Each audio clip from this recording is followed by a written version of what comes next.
Hi guys, आज हम जा रहे हैं एक डरावनी जगह देखने। जगहें ऐसी होती हैं जहाँ जाने से पहले कदम नहीं हिम्मत कांपती है। आज मैं आपको लेकर चल रहा हूँ एक ऐसी जगह, बदरका का किला उन्नाव। यह किला मेरे ससुराल के बिल्कुल पास है, लेकिन हैरानी की बात यह है कि पास होकर भी इसे देखने में 3 साल लग गए, क्योंकि ये किला आम लोगों के लिए बंद रहता है। 3 साल तक सिर्फ इंतज़ार। इसकी ऊंची काली दीवारें, बंद दरवाजे और जंग लगे फाटक। भीतर छुपा है सन्नाटा। लोग कहते हैं यहाँ मत जाओ, ये किला आज भी जिंदा है। और फिर एक दिन हमें उसके अंदर जाने का मौका मिला। अंदर जाने के लिए हमें बहुत मशक्क़त करनी पड़ी और आखिरकार मेरी वाइफ की सहेली के द्वारा कुछ जानकारी होने के कारण हम इसके अंदर जा पाए। देखिए, वह ताला खोल रही है।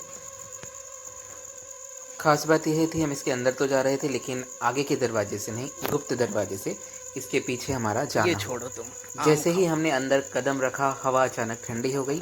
ऐसा लगा मानो किसी ने पीछे से आवाज़ दी हो।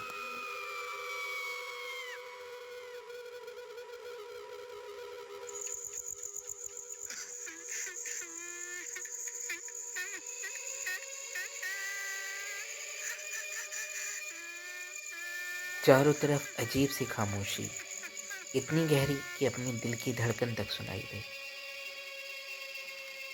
किले की खामोश दीवारें कुछ कहना चाह रही थीं, जैसे वो बीता हुआ कल दोहराना चाहते। कहा जाता है इस किले में सत्ता की लड़ाई हुई, विश्वासघात हुए और कई लोगों ने यहाँ दम तोड़ा। जैसे जैसे हम आगे बढ़ रहे थे, हमारे दिल की धड़कन उतनी ही तेज होती जा रही थी।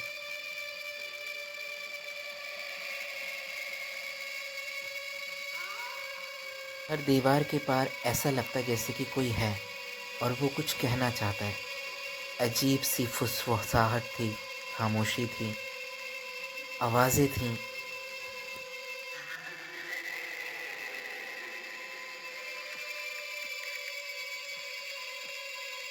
और फिर कुछ ऐसा हुआ जिसने हमारे दिल की धड़कन रोक दी।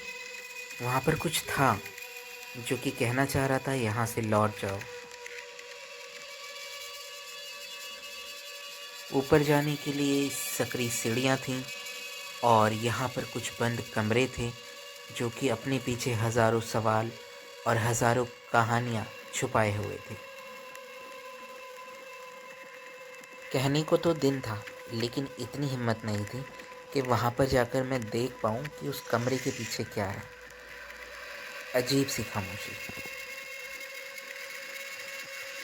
स्थानीय लोगों का कहना है यहाँ रात को आवाज़ें आती हैं, जबकि यहाँ पर कोई नहीं रहता।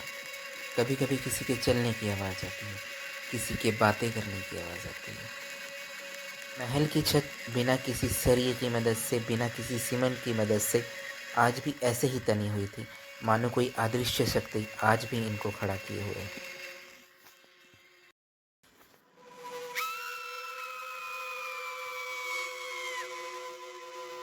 कुछ तो ऐसे कमरे थे जहाँ हमारी अंदर जाने की हिम्मत ही नहीं हुई। फिर भी हमने बहुत कोशिश की उस कमरे के अंदर झांकने की, लेकिन अंधेरा इतना था कि उसमें कुछ नज़र नहीं आया। और एक समय वो आया जब हमारे दिल की धड़कन रुक गई, क्योंकि उसी समय में मेरी साली की आंखें मंजुलिका की तरह चमकने लगी। क्योंकि जब भी आप ऐसी किसी जगह होते हैं तो आपको हर चीज़ में भूत नज़र आता है। और बाद में हमें एहसास हुआ कि वो फ़ोन की फ्लैश लाइट थी। बड़ी हिम्मत करके हम सकरी सीढ़ियों से पहली मंजिल पर गए, जहाँ राजा का बेडरूम है। यहाँ एक चौबारा भी है जहाँ से राजा पूरी प्रजा को देखता था। आइए मैं आपको दिखाता हूँ। यहाँ से हम दूसरे कमरे में जाएंगे और वहाँ पर भी एक ऐसा ही चौबारा है जहाँ से रानी पूरी प्रजा को देखती थी।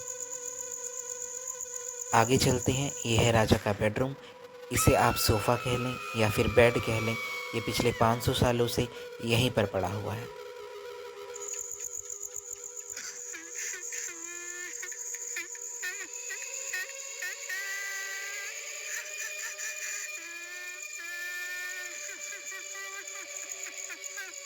महल को प्रकृति ने इस प्रकार ढक लिया है कि महल की ज़मीन दिखाई नहीं देती है। पेड़, लताएं सब इस तरह से फैले हुए हैं मानो कोई राज छुपा रहे हों। अब हम डरते डरते महल की छत की ओर बढ़ रहे थे, क्योंकि महल जर्जर अवस्था में है। जब ऊपर जाकर महल को दूर दूर तक देखा तो मन में एक सवाल उठा, ये सारी मोहमाया, ये सारी धन दौलत यहीं रह जाती है, इंसान चला जाता है और रह जाती हैं कहानियाँ।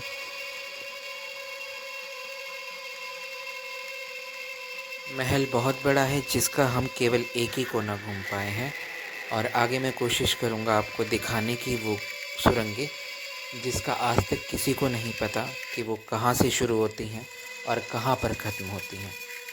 और ये हैं वो सुरंगें जो कि अपने अंदर बहुत सारे राज समेटे लोक कथा के अनुसार कहा जाता है कि यहाँ एक समय में पूरी बारात गायब हो गई थी। आज भी यहाँ पर जब भी कोई घोड़ी चढ़ता है तो पहले वो यहाँ दर्शन करके जाता है। खुले आसमान के नीचे खड़ा है ये महल, किसी राजा के राज में नहीं है, फिर भी एक राजा की तरह खड़ा है, अडिंग, खामोश और रहस्यमय।